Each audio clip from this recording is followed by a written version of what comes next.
My primary objective of starting this conversations is, as international salespeople, we are very different from the rest because we have to look at things with a different perspective.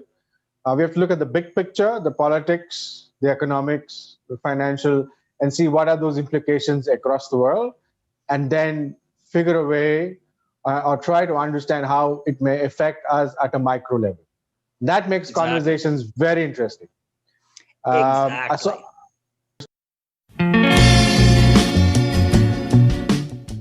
Hello and welcome to another video from Sales Adda. Sales Adda is a community for sales professionals, a place for us to meet, share, learn, and grow.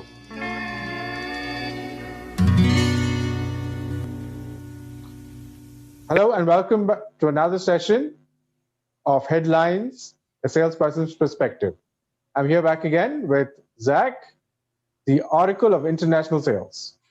And if you've never met us before, Zach, go ahead and introduce yourself.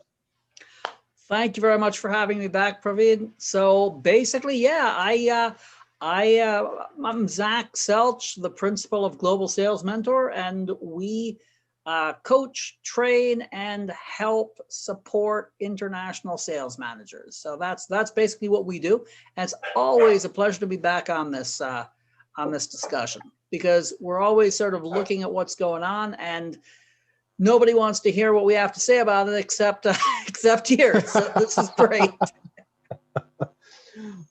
My primary objective of starting this conversations is, as international salespeople, we are very different from the rest because we have to look at things with a different perspective. We have to look at the big picture, the politics, the economics, the financial, and see what are those implications across the world, and then figure a way or try to understand how it may affect us at a micro level.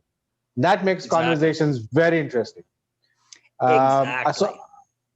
And I know you are very excited to talk about something that's happening in one of the places that I have never had the pleasure of going to, Africa. I think there's some great development going on. So, Zach, I'll leave it to you. Well, so basically, Africa is obviously a large number of different countries, a large number of different markets. They all operate differently. And what you've seen this week, actually, I guess last week, was really a trade agreement that brings together a unified open market for trading. Not an open market in the sense of the European Union, but essentially goods and people apparently now can travel everywhere in Africa without really any restrictions, apparently except for Somalia. And I say apparently because, one thing that they don't really do very well is really clear press releases where everything is really clear to everybody. And it's not exactly clear what will be the end result of this and when everything will be executed. And also, what I've found is very often there's a high-level agreement like this, and you might find yourself at a border post arguing with somebody because the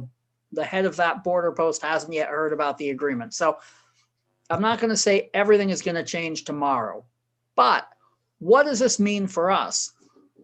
If you have been doing business in Africa a long time or for a while, what you will know and you'll see and you'll be comfortable with or familiar with is it is really not easy. If you have a sales manager in Nairobi and you want him to go to Lagos, it's not that easy for him to get a visa and travel across whenever he wants, right?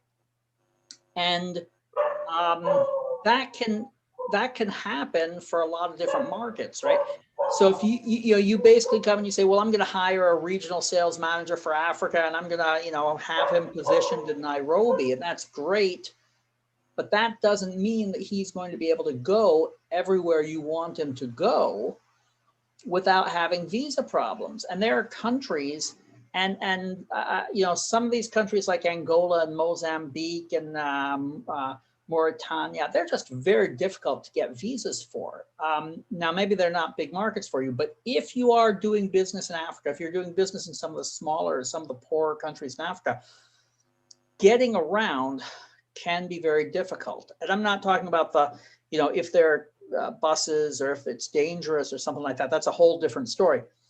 Just getting the visas, just getting the paperwork to cross into these countries can be very difficult. Now, I'm anticipating, because this is what I've heard, that now it's going to be really easy for people from one African country to get into the other African countries with nothing but their passport or their local identification. Now, we'll see this in 6 months. It'll be crystal clear to us what's going on.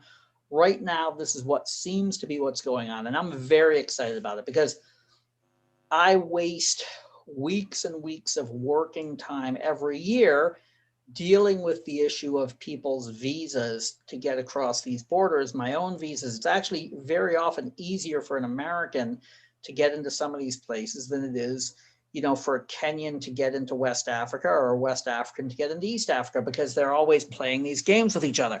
So for me, this is very exciting. Now, I'm also thinking that this is going to impact getting actual goods into Africa. Because if theoretically goods can't be hampered going from country to country in Africa, then the documentation requirements to get them into one African country should be identical to the documentation requirements to get them into other countries. And again, correct, not clear yet, okay? We'll probably find out soon enough.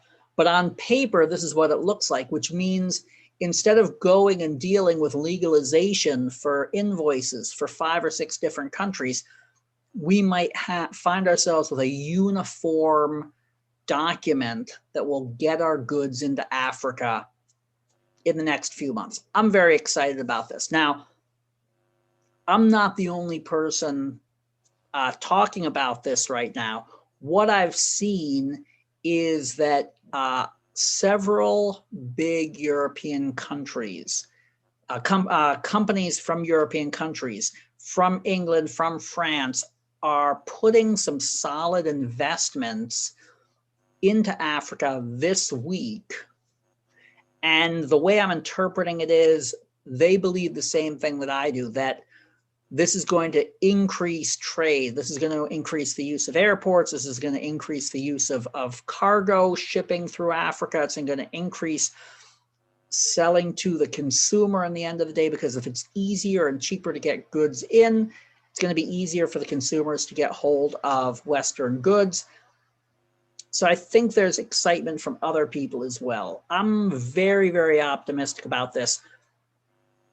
I had everybody. I'm sorry. I've been just sorry, I thought you stopped. prattling on there, but I'm very optimistic about this. We've been talking about how great the African market is in terms of its development, how it's building up a middle class, et cetera. And I think this is a great sign. In 5 years, I think the middle class will grow across Africa directly as a result of this treaty. Yeah, Africa is the next Asia. So, and that's going to happen in the next 10-something years. Exactly. And I'll tell you, it makes a lot of sense. Right. And I'll tell you what people don't get. Very often in the West, 20 years ago, sorry to say this, but 20 years ago, nobody was thinking, those Indians are very, very smart people, right, in America. And now everybody is thinking, we're competing with these Indians who are very smart, very educated, very hardworking. Nobody is thinking that about Nigerians, right? Correct. And you go to Nigeria, now, first of all, it's a huge country, right? So Correct. if you just take the top 2% of Nigeria, that's still a big number, right? Correct. But these are people who want to succeed. And if they don't work hard, they're going to be poor, right? For the most part. So they are working hard. Nigeria is where India was 20 years ago, where people know that they have to work hard. So they're, becoming more technical, they're hard workers, and there are hundreds of millions of people in Africa, right? We don't, as Americans or sometimes as Europeans, we don't get how big it is. these are all going to be consumers, right? And it's really funny because, you know exactly what I mean. But remember when you'd see a family of 4 riding on a scooter, and they'd be really proud that they got that scooter. And that Right. same family a few years later had a little Ambassador or, a Tata car. And now they're riding in a Korean or a Japanese car, right? Like that same type of people within the society. And you see that in Africa, and Nigeria, and Kenya, and Uganda. People are working hard. They are just starting to taste that bit of material wealth, that scooter, that 250cc motorcycle.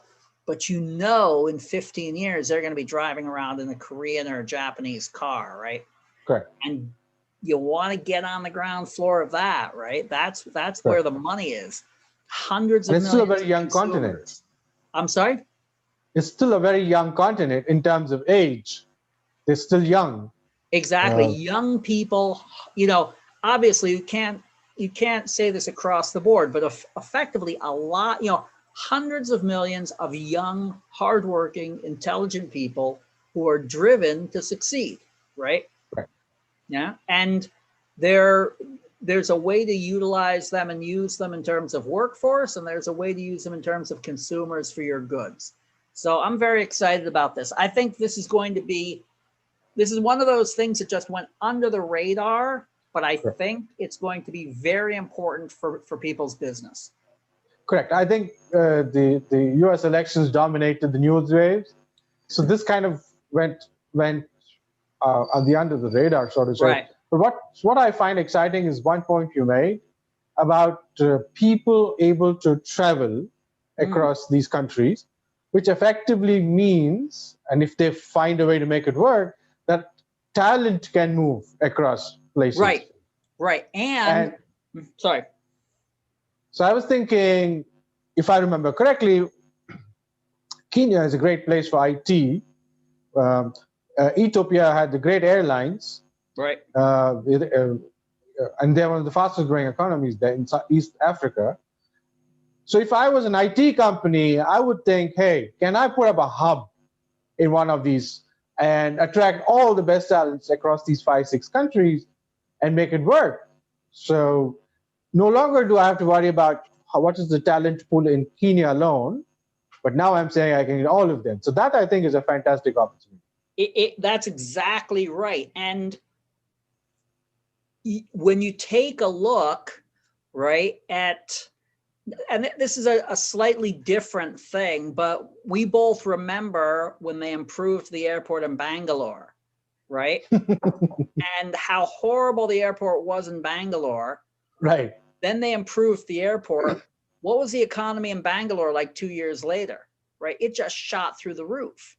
Because it was that much easier to utilize the talent in Bangalore, right? So India, obviously, for 70 years has been one market. You could move around, but there were logistical problems. In Africa, you have, 30 some countries that it's really difficult to get from one to the other. If this does what it's supposed to do and everybody can move around, it's going to be fantastic for moving talent around, right? For having one group of people manage the whole territory, for, getting your people working together and cooperating. I think this is going to be very exciting for the economic growth of Africa, and very exciting for people who sell to Africa. Correct. And for salespeople, it's like the next great frontier, so to say, international salespeople. That's exactly it. And I think, like I said, it goes under the radar of a lot of people. What I found interesting, and you may also find this interesting, is the inter-Africa trade is quite abysmal, so to say. For instance, Ethiopia made like $16 million trade with Ethiopia, and it was almost the same amount back. Right. But as they made, 18 billion to the rest of the world. Right. Okay, exactly. That's a huge opportunity by itself.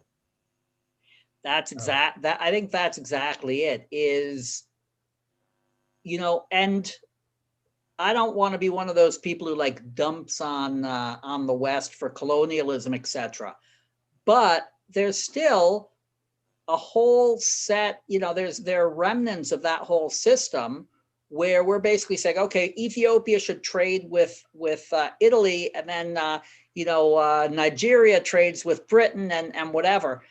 If these countries trade with each other, their logistics costs should go down, all these other things, and there's a lot of trade that can be done inside of Africa that has been slowed down for political reasons. And hopefully that's going to open it up, right? Correct. I think it'll solve a lot of issues for the rest of the world, because I think as I see it, in the next 10, 15 years, China is going to age. They're already aging.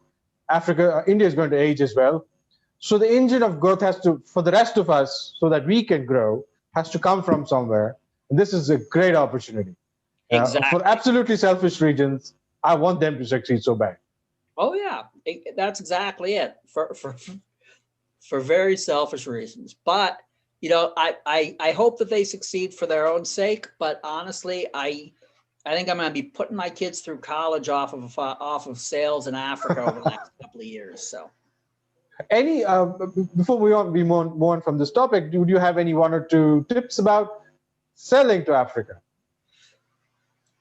What would a rookie salesperson keep in mind if you want to talk about? So I'm going to say the single biggest thing, I guess, a couple of things. Here's the key. The first thing that I learned really to do very well about international sales is years ago, before I went to India, I read about 25 books about the history and the religion of India.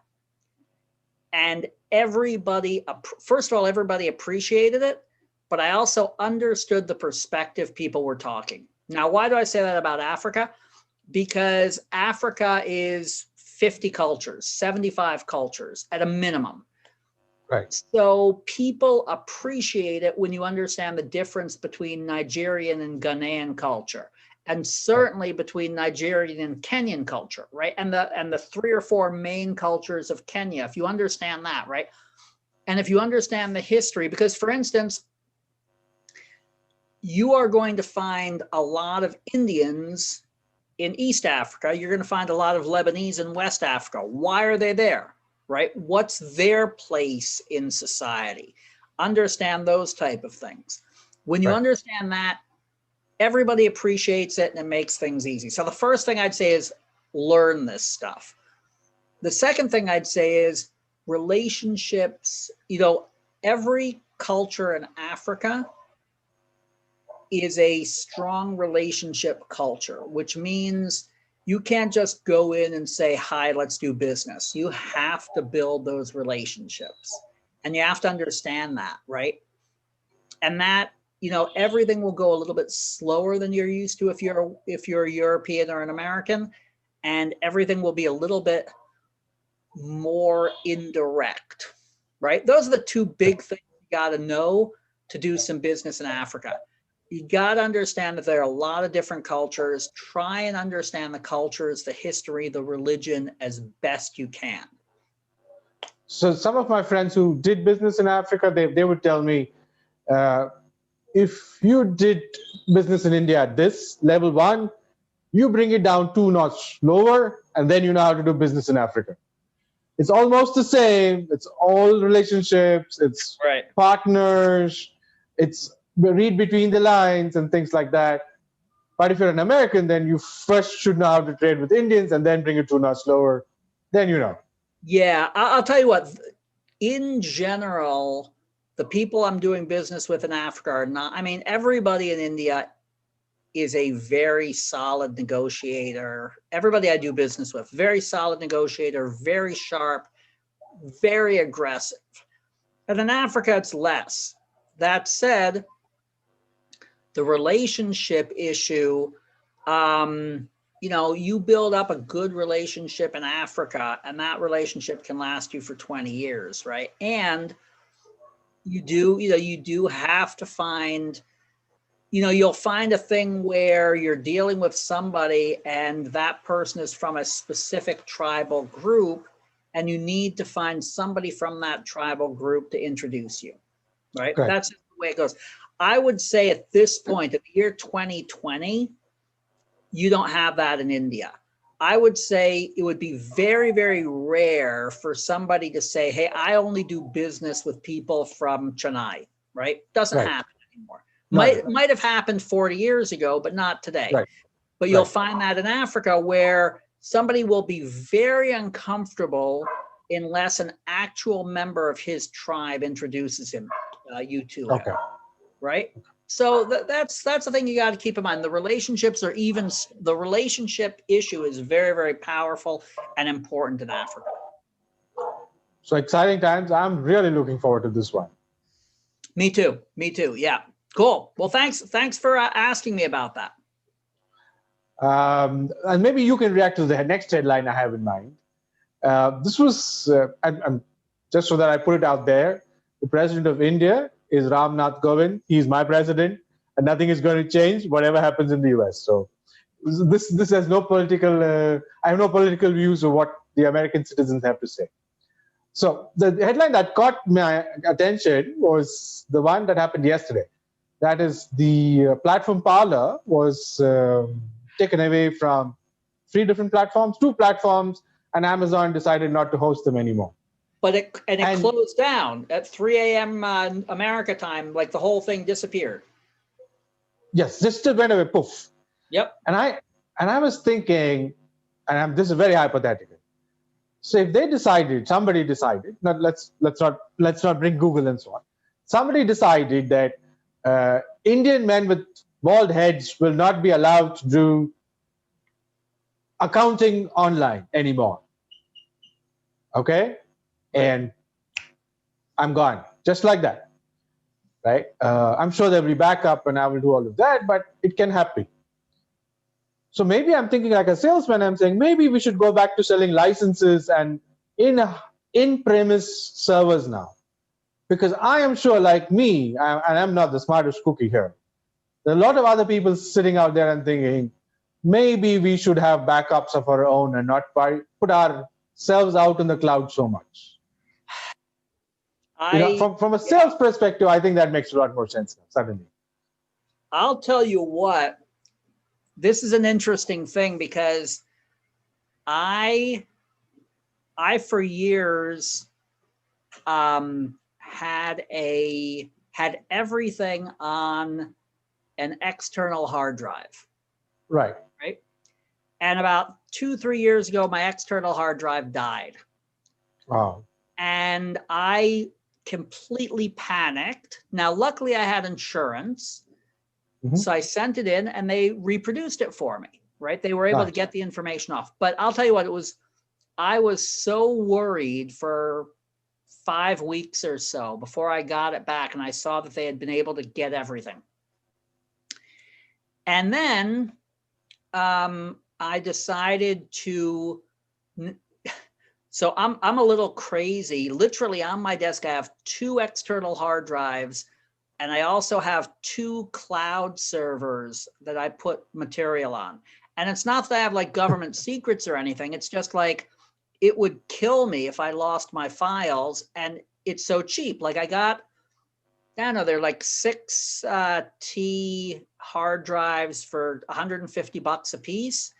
And I think I pay $20 a month for my cloud server, right?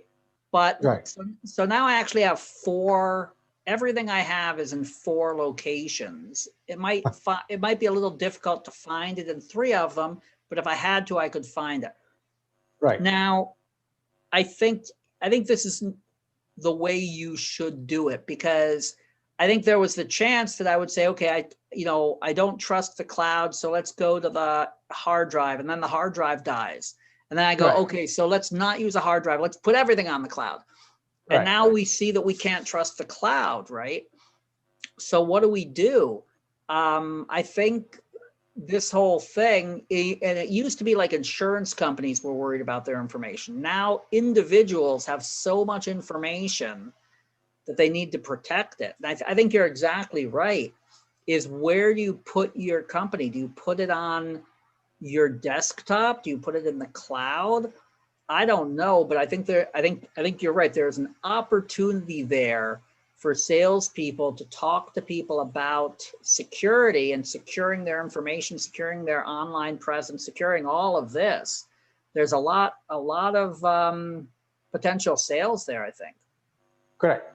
And it's a very interesting topic because if they can shut down one full company with, let's say, 70, 100 million users, this is going to get very interesting. But I was thinking, if I don't mean this company will do it. I'm saying, let's say Salesforce and QuickBooks and somebody else decided they're just going to shut me down. My business will go just like that. Oh yeah. Look, I was working with one of those card scanning online companies a while back, and I put my whole address book, 30 years worth of contacts, I put online. And now I had a backup for it, but it was a very clumsy backup. I had a big cardboard box full of business cards, right? So I could scan them again, but I didn't want to, right? So I had everything online, and then this company disappeared. And now, luckily, it reappeared a couple of days later under a different name, and I was able to continue my membership, and my data was there. But I'll tell you, you can imagine how scared I was for a couple of days, thinking, oh my God, I just lost about 11,000 contacts that I've been collecting my whole life. They're gone, right? Correct. So I'm thinking we're going to have very interesting sales conversations from here on, because the last 5 years has been cloud. I'm saying now it's 10 days ago, if somebody had said Parler is going to go away, nobody would have believed it. Correct. Right? And it went away like that, you know? This is very interesting times. I think there's going to be a whole new way of doing business, because people are trying to start securing things. They're going to start doing different kinds of backup. I think large enterprises have shot themselves in the foot somehow. I'm getting a feeling they've shot themselves in the foot somehow. It's a really interesting perspective. I haven't heard anybody talk about Parler about this perspective, but I agree with you 100%. This is concerning from a business security perspective. So we'll see how this develops. Excellent. Zach, I've had a great time talking to you as always. Always a pleasure. So, until next time, stay healthy, stay safe. Have a good one. You too. Thanks a lot. for watching. If you find the video interesting, feel free to like and share. If you'd like to receive notification of next video, press the bell icon and subscribe. Have a nice day. Goodbye. Happy hunting.